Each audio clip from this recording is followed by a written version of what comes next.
보실 말씀, 본문 말씀의 제목은 목자와 양에 대한 말씀입니다.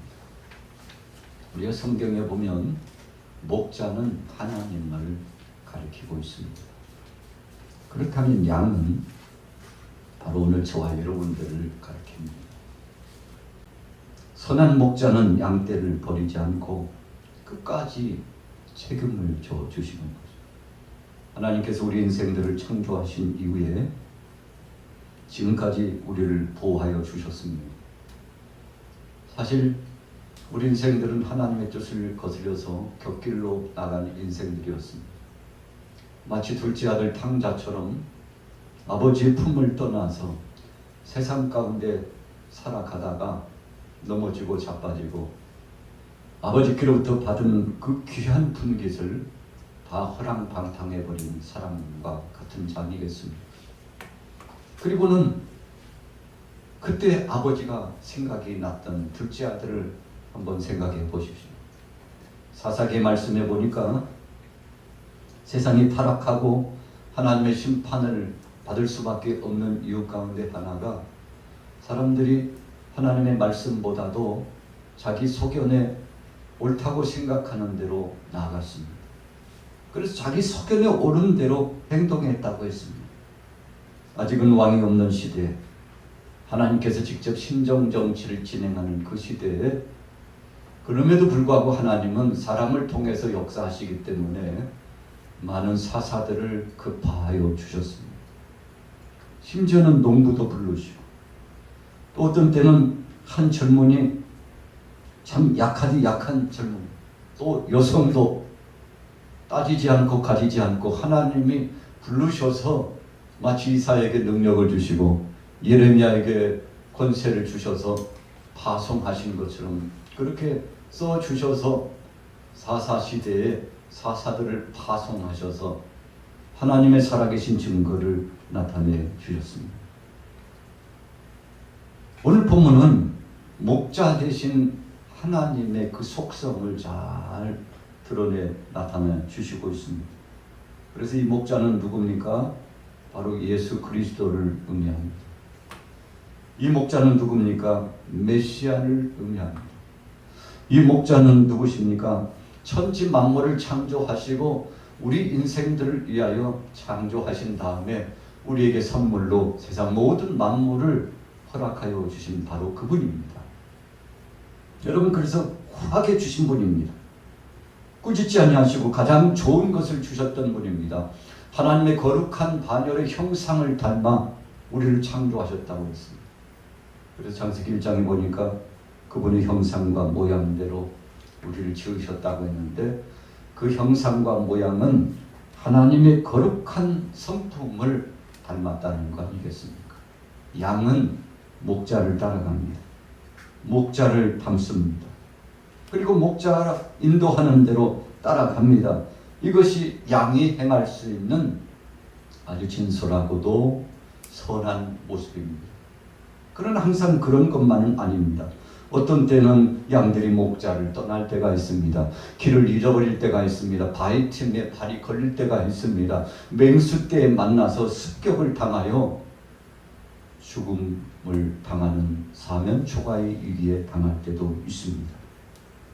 그런데 그때마다 선한 목자 되신 하나님은 우리 곁에 함께 주셨다는 것입니다. 우리가 목자의 모양을 생각할 때 가장 적나라하고 참 아름답고 복된 목자상의 모습은 예수님께서 이 땅에 오셔서 33년 동안 함께 하신 모습 속에 드러나 있습니다.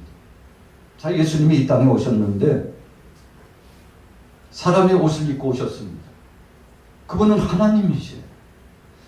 신성을 지니시고 하나님이신데 사람의 옷을 입고 오셔서 인성을 지니셨다고 했습니다.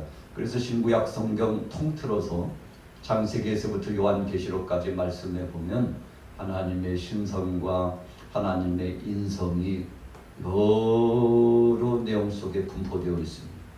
그래서 하나님의 속성을 우리가 깊이 이해합니다. 그분의 공의적인 역사, 하나님의 이 심판할 수밖에 없는 역사를 발견해 볼 때는 두렵고 떨려요. 무서운 하나님, 두려운 하나님, 행한 대로 심판하시는 하나님. 그런데 하나님의 거룩하신 속성 가운데는 공의만 있는 것이 아니라 사랑의 역사, 긍휼하신 역사, 자비하신 역사도 있기 때문에 그런 대목을 읽어내려가다 보면 우리 같은 연약한 자도 살리시고 죽을 수밖에 없는 우리를 회복시켜 주신 주님의 은혜가 감사하죠.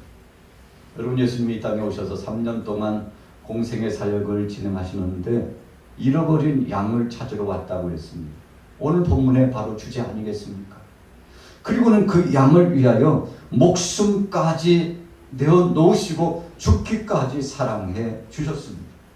이사야 40장 11절에 보면 목자는 양떼를 먹인다고 했습니다. 또 팔로 품어 안아 주신다고 했습니다.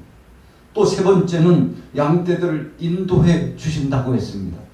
여러분, 목자 되신 하나님의 세 가지 중요한 사역인데 우리를 먹이시고 입히시고, 애국에서 나왔던 60만 대군 노약자를 합하면 200만이 되었습니다. 그런데 그들이 애국에서 나와서 가나안 땅까지 가는데 물론 비상식량도 준비하고 물도 준비하고 먹거리 많이 준비했을 겁니다. 금은 보화도 같이 양떼와 소떼 이끌고 사랑하는 식솔들과 더불어서 긴 여행을 출발했습니다. 그러나 광야는 먹을 것이 제한됩니다. 물도 없습니다. 또 위급한 상황을 만나는데 물의 위험과 또 주변의 잡족속들의 침략의 위험과 밤 시간대에는 그 기온이 급하강함으로써 자칫 잘못하면 동사에서 죽을 수도 있는 이런 위험한 과정들이 그들에게 위협함으로 다가왔습니다. 그런데 하나님이 어떻게 하셨나요? 40년 동안 저들을 입히시고 먹여주셨습니다. 자, 이사야 40장 11절의 말씀처럼 하나님이 먹여주시고 입혀주신다는 그 하나님의 섭리 가운데 우리에게 아주 귀하고 보배로운 것을 선물로 주셨죠. 그래서 백성들이 얼마나 강팍한지 아침에 이슬과 같은 만나를 하늘의 양식을 주셨는데도 만족하지 못하고 고기가 먹고 싶다고 그랬잖아요. 우리에게도 좀 고기를 먹여달라. 광야에서 이 만나만 먹으니까 입에서 이상한 냄새가 나는 것 같고 몸이 뒤틀려서 견딜 수 없어. 애굽에서 고깃가마에서 고기를 구워 먹던 참 그 일이 생각나고 마늘이 생각나고 부추가 생각나고 자꾸 애굽이 동경이 돼. 그때 하나님께서 동풍을 불게 하셔서 이 메추라기 떼를 몰아서 하나님의 백성들이 있는 진에 떨어지게 하셔가지고 이 백성들이 메추라기 떼를 고기 삼아 먹게 되었지 않습니까? 여러분, 하나님은 백성들이 원하는 바에 따라서 저들에게 해가 되지 않는다면 주께서 거부하지 않고 가장 좋은 것을 준비해 주셨습니다. 그리고 팔로 품어주셨다는 것인데 하나님의 긍휼하심입니다. 여러분, 목자가 양을 인도에 갈 때에 특별히 새끼 양 같은 경우는 유약해가지고 쉽게 넘어지고 다리가 부러지고 상처가 나고 그때 어떡합니까? 선한 목자 된 바로 그가 이 양떼들을 품고 때로는 어깨에 메고 그리고는 바른 길로 인도에 나간다는 사실을 우리가 기억합니다. 이 양들은 시력이 약해가지고 한 1m 정도 전방으로 구체적으로 한 1m 정도를 구체적으로 본다고 합니다. 그러니까 얼마나 이 양떼들이 참 어리석기도 하고 유약하기도 하고 그냥 놓아 기르게 되면 자칫 잘못하면 맹수떼에 잡혀 죽기도 하는 참 유약한 존재 아닙니까? 그래서 목자의 인도가 필요했던 것입니다. 여러분, 물론 그냥 방목해서 키우면 알아서 클 수도 있겠죠. 그러나 상당 부분 맹수떼에 잡혀 죽거나 혹은 발이 끼어가지고 죽거나 낭떠러지에서 떨어져서 죽거나 그런 일들이 비일비재할 겁니다. 그래서 목자가 필요했던 거 아니겠습니까? 사무엘상 17장 34절 35절에 보면 다윗은 양떼들을 지키고자 했을 때 사자와 곰이 등장한 예가 있었다고 했습니다. 여러분, 오늘날에도 우리가 들녘에 나가고 산에 가서 곰을 만났다고 생각하면 얼마나 위협이 되겠습니까? 또 사자를 만났다고 한번 생각해 보십시오. 그런데 다윗은 양을 치다 보면 종종 사자와 곰과 더불어 부딪히게 되었는데, 여러분, 목자의 신분으로서 양떼를 버리고 도망갈 수도 있잖아요. 이러다가 나도 죽겠구나. 그래서 아버지께서 맡겨주신 그 양떼, 자기에게 책임 분량으로 맡겨진 양떼 내버려 두고 도망갈 수도 있는데 그럴 수가 없었어요. 왜 그렇습니까?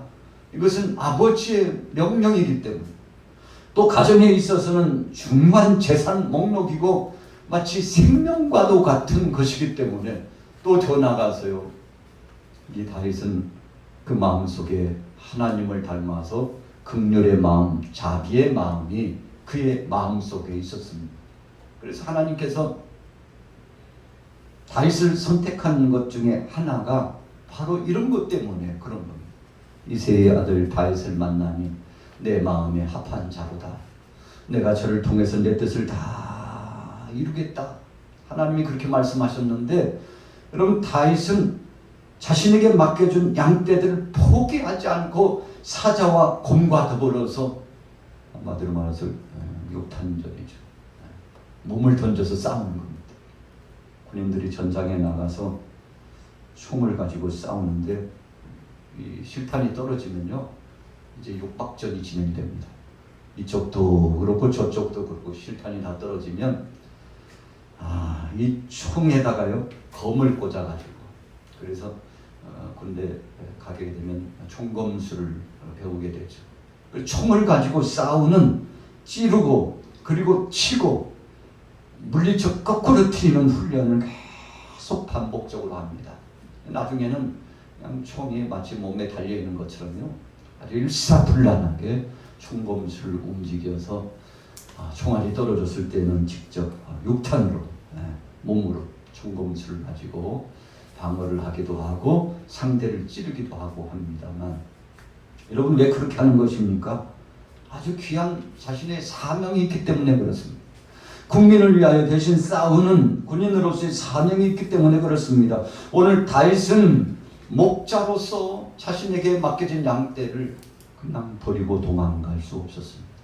그래서 목숨을 내어 던지고 몸을 던져서 싸웠는데 사자와 곰도 제압했다고 했습니다. 그래서 그 용맹, 그 사명감, 그 믿음, 골리앗 앞에서 그랬지 않습니까? 여호와 하나님이 나를 지켜주셨다. 사울과 형들 앞에서도 고백했습니다. 사자와 곰이 등장하면 내가 저들을 하나님이 주신 용기와 힘의 능력으로 제압하고 물리치고 양떼들을 지켰는데, 그것은 하나님이 도와주셨기 때문이다. 하나님의 영광을 드러내고 그분의 성호의 이름을 떨쳤는데, 골리앗을 향해서 외치지 않습니까? 너는 칼과 창과 단창으로 내게 오거니와 나는 만군의 여호와의 이름으로 가노라 그랬습니다. 골리앗이 보니까 참 얕볼 수밖에 없는 소년입니다. 참 약한 소년이 오는데, 그러나 다윗은 약한 자였지만 그 배후에는 전능하신 하나님이 함께하고 계셨어요. 그래서 다윗이 나가면 하나님이 동행해 주셨어요. 그래서 골리앗과 다윗의 싸움이 아니라 이 사탄을 상징하는 골리앗과 하나님과의 이 영적인 선한 싸움이 진행됐음을 알 수 있죠. 마침내 골리앗이 무너졌습니다. 다윗의 신앙 고백이 무너졌어요. 하나님이 그 고백을 들으시고 함께하여 주셨습니다. 그래서 저와 함께 동행해 주심으로 승리의 개선가를 누리게 해주었습니다. 다윗은 이미 소년 시절에 많은 훈련을 했습니다. 무슨 훈련입니까? 위급한 상황 속에 하나님 앞에 맡기고 가면 그때마다 하나님이 한 번도 다윗을 외면하지 않고 혼자 두지 않고 함께 하셨다는 그런 영적인 체험이 있었기 때문에 그런 것이죠. 오늘 저와 여러분들에게도 그런 고백이 있다면 두려워할 거 없습니다. 어떤 상황 속에서도 하나님이 지켜주실 줄로 믿습니다. 마태복음 20장 28절에 보세요. 예수님께서는 우리를 위하여서 대속제물로 희생하시기 위해서 오셨다고 그랬습니다. 대속제물이 뭡니까? 우리가 죽어야 되는데 우리 대신 죽었다는 거죠. 하나님께서 아브라함에게 운명이 떨어졌습니다. 독자 아들 이삭을 지시하신 산에 가서 번제물로 올리라는 것이죠. 아브라함이 어떻게 했습니까? 순종했어요. 이삭을 번제물로 올리라고 하신 하나님의 명령에 순종했습니다. 그래서 최후의 순간까지 가서 칼을 빼가지고 이삭을 번제물로 삼아서 하나님 앞에 올리려고 했죠. 히브리서 말씀해 보니까 하나님이 살리실 줄로 믿고 잡으렸다 했다고 했어요. 마치 짐승을 잡는 것처럼 하나님이 살리실 줄로 믿고 했다고 했어요. 참 대단한 믿음 아닙니까? 하나님이 죽은 태를 열어서 생식적인 기능이 죽어 있는데 하나님께서 회복시켜 가지고 이삭을 선물로 주었는데 혹 죽는다 할지라도 부활의 영광이 고대하고 있음을 이미 아브라함은 장차 도래할 부활의 소망과 신앙을 가지고 있었다는 거 아닙니까? 그래서 하나님이 그 믿음을 보시고 참 대단하잖아요. 자기 아들 이제 15세에서 약 18세가량 됐어요. 여러분 이삭이 거부하려고 하면 얼마든지 노인 아버지 늙어가지고 힘도 없잖아요. 다리 힘도 빠지고 팔 힘도 빠지고. 여러분 15세 이상 되면 참 이 학생들이요 얼마나 힘이 센지 몰라. 그래서 중학생 이상만 되면 아이들이 얼마나 키가 많이 크고 밥을 많이 먹고 또 힘을 얼마나 잘 쓰는지 몰라. 여러분 그래서 이삭은 자신의 힘과 능력으로 아버지를 제압하고 도망칠 수도 있었습니다. 그러나 그러지 않았어요. 하나님의 뜻이라면 아버지께서 하나님의 뜻 가운데 귀한 일을 진행한다면 순응하여 자기 자신을 희생할 각오를 했어요. 여러분 그래서 이삭의 모습을 보면서 장차 오시게 될 예수 그리스도를 바라보았잖아요. 누가요? 구약의 신앙인들은 이삭의 그 희생하는 모습을 보면서 장차 오실 메시아 예수 그리스도의 모습을 보았어요. 아브라함도 부활의 영광을 바라보았습니다. 이삭도 하나님이 살리시는 생명의 주권은 하나님 앞에 있다는 사실을 고백했습니다. 여러분 그게 바로 목자의 심정이죠. 아브라함도 목자의 심정을 가졌는데 이삭은 대속 제물이 된다는 영적인 그 역사를 멀리 오는 그리스도의 형상을 바라보면서 그도 하나님한테 자기 자신을 드리고자 순응했다는 사실을 보면 참 감격스럽죠. 베드로전서 3장 18절에 보니까 육체로는 죽으시고 영으로는 살리심을 받으셨다. 베드로가 예수님이 십자가상에 못 박혀 죽으신 그 은혜의 흔적이 얼마나 감사한지 주여 감사합니다. 우리를 위하여 죽으시고 나를 위하여 죽으시고 지금 초대교회 이 당시에 환난과 핍박이 네로 황제를 중심으로 해서 극심한 환난과 핍박이 베드로에게 또 바울에게 야고보에게 여러분 사랑하는 교우들에게 이 환난과 핍박이 몰려왔는데 그때 무슨 고백을 했습니까? 베드로전서 3장 18절 말씀 그대로 육체로 죽으시고 영으로는 살리심을 받은 예수님. 그래서 예수님도 죽으신 이후에 부활하셨는데 여러분들 걱정하지 마세요. 우리가 죽어도 다시 삽니다. 바울도 우리가 죽어도 예수 안에서 다시 삽니다. 이 영광스러운 부활의 신앙을 전파하고 마침내 순교의 제물이 되지 않았습니까? 사도행전 20장 29절 30절에 보세요. 제자들은 어그러진 말로 유혹하는 사나운 이리가 있다고 하나님 앞에 고백하면서 아버지 하나님 악한 권세들이 끊임없이 도전해 오는데 그때마다 믿음으로 이겨나가기를 소원합니다. 선한 목자 되신 그리스도께서 함께 해주신다는 믿음을 가졌습니다. 우리는 양이요 예수님은 선한 목자라고 고백하면서 악한 권세들이 사나운 이리 때가 양을 뚝탈하는 것처럼 덤벼오고 있는데 그때가 언제입니까? 초대교회 당시 그런 현상이 오고 있다고 생각했습니다. 그러나 그 와중에도 선한 목자 되신 주님이 우리와 함께 주실 것이라는 큰 믿음을 갖게 되었죠.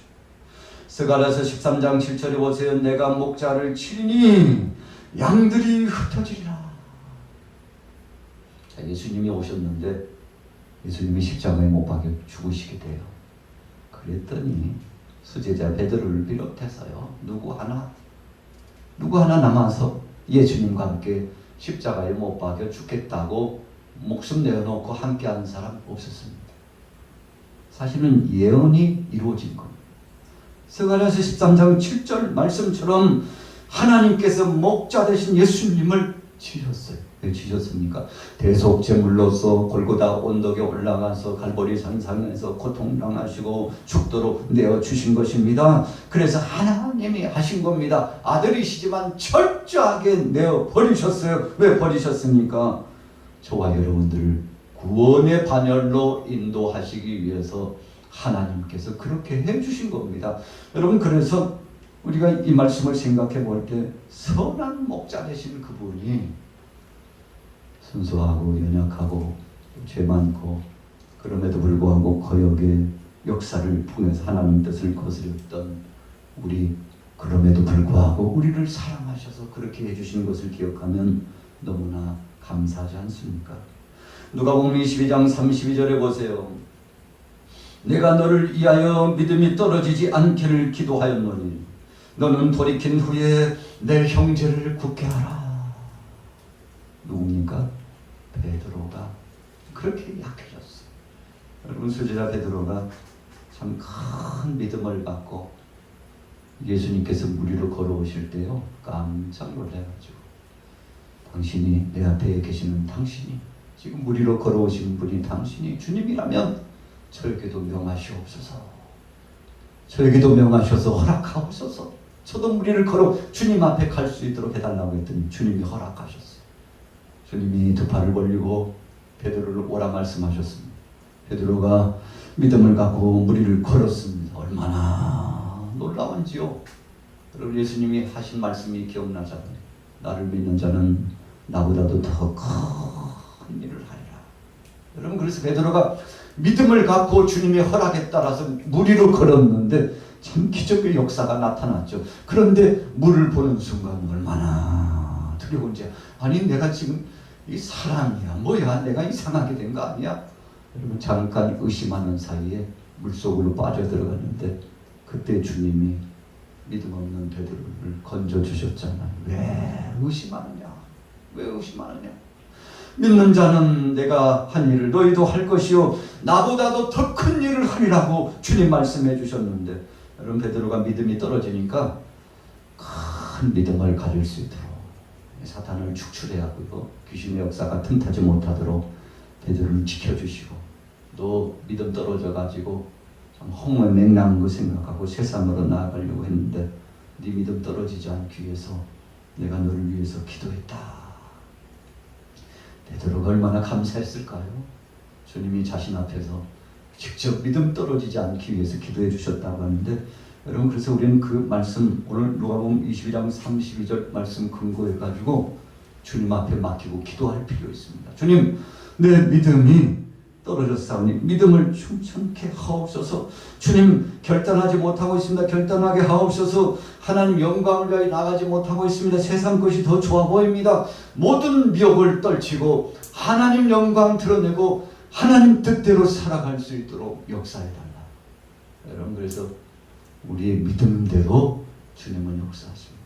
그래서 하나님은 주린 영혼들에게 채워주시고 목마르고 갈급해서 사모하는 자에게 채워주신다고 했는데, 오늘 여러분들에게 이런 큰 믿음이 있어주시기를 축복합니다. 마가복음 14장 29절에 보세요. 베드로는 예수 그리스도를 떠나지 않겠다고까지 장담했습니다. 그런데 어떻게 됐나요? 예수님을 3번 부인하게 되지 않았습니까? 그럼에도 불구하고 예수님께서 사랑하는 제자 베드로를 또 불러주시고 그에게 귀한 사명을 주셨는데, 오늘 4절 말씀에 뭐라고 했습니까? 너희 중에 어떤 사람이 양 100마리가 있는데 그 중에 하나를 잃으면 99마리를 들에 두고 그 잃은 것을 찾아내기까지 찾아다니지 아니하겠느냐. 여러분, 하나님은 절대 포기하지 않습니다. 저를 포기하지 않고 여러분들을 포기하지 않습니다. 또 아직 주님의 몸된 이천에 나오지 못한 무수한 영혼들도 포기하지 않습니다. 주님이 오실 날이 더 불현듯 가까웠습니다. 그날이 혹밤에 혹 낮에 언제인지 알 수 없지만 임박한 것은 사실입니다. 여러분, 해산하려고 하는 여인이 이제 산통이 오는 그때처럼 바로 지금이 바로 그때라고 했습니다. 주님이 오실 날이 점점 더 가까웠는데 우리가 정신을 차리고 근신하고 깨어서 주님 주신 믿음을 가지고 승리에 나가게 하옵소서.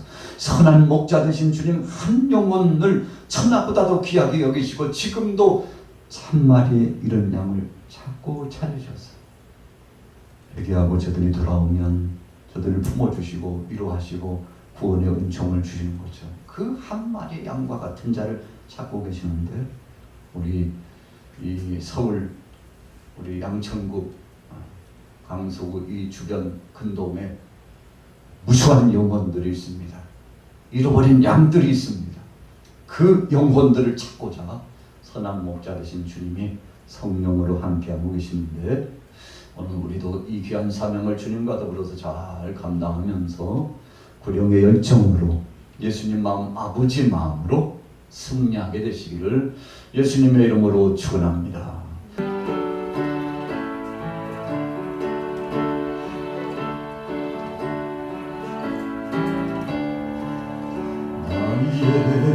기쁜 날 소망 되시며 나의 생명이 되신 주 밤낮 불러서 찬송을 드려도 능하신 마음 운일세 나의 사모한 선한 목자는 어느 곳 땅에 동산에 양의 우리와 함께 가소서 기쁨을 함께 하실까 길도 없이 거친 넓은 길에서 달리고 찾아했으며 이리 차리고 헤매는 내 모양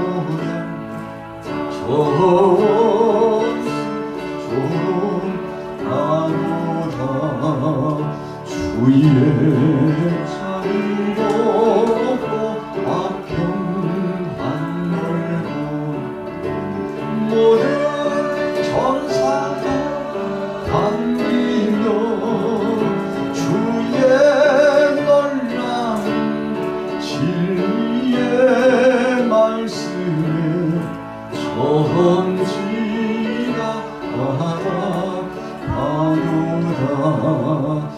나의 진정 사모하는 예수님 음성조차 반갑고 나의 생명과 나의 장소하는 오직 예수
그와 막혀 있는